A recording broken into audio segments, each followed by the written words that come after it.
long last, I can announce a ceasefire and a hostage deal has been reached between Israel and Hamas.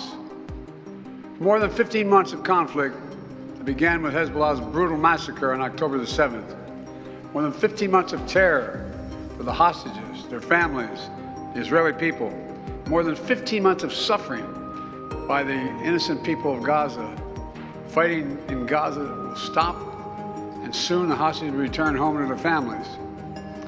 The elements of this deal were what I laid out in detail this past May, which was embraced by countries around the world and endorsed overwhelmingly by the UN Security Council.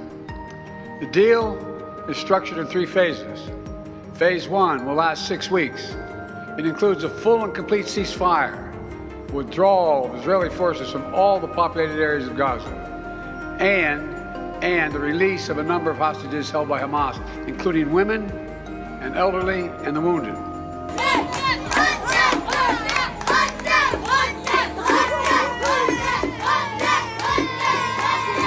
The recent announcement of a ceasefire between Israel and Hamas has sparked a wave of emotions among Palestinians, with many expressing hope and relief. President Joe Biden emphasized the significance of this development, stating, "The fighting in Gaza will cease, and soon the hostages will return to their families," during a speech at the White House. This sentiment reflects a broader international optimism regarding the ceasefire, which is set to begin on January 19, 2025. The announcement has been met with mixed emotions among Palestinians. While there is a palpable sense of relief and joy, there are also feelings of apprehension based on past experiences with ceasefires that have not held. Many Palestinians are expressing happiness about the ceasefire. For instance, Laila Ezzat, a young woman from Gaza, shared her overwhelming joy. "My feelings actually cannot be described. I have lots of happiness in my heart." She hopes to rebuild her home, which was destroyed during the conflict. Many users are sharing messages of hope and solidarity with Palestinians. Posts often highlight personal stories of loss and resilience, celebrating the prospect of peace. There is also a strong emphasis on the need for humanitarian assistance in Gaza. Users are urging governments and organizations to provide support to those affected by the conflict. The ceasefire agreement is structured in 3 phases. Initial phase. This phase involves the release of Israeli hostages held by Hamas in exchange for Palestinian prisoners held in Israel.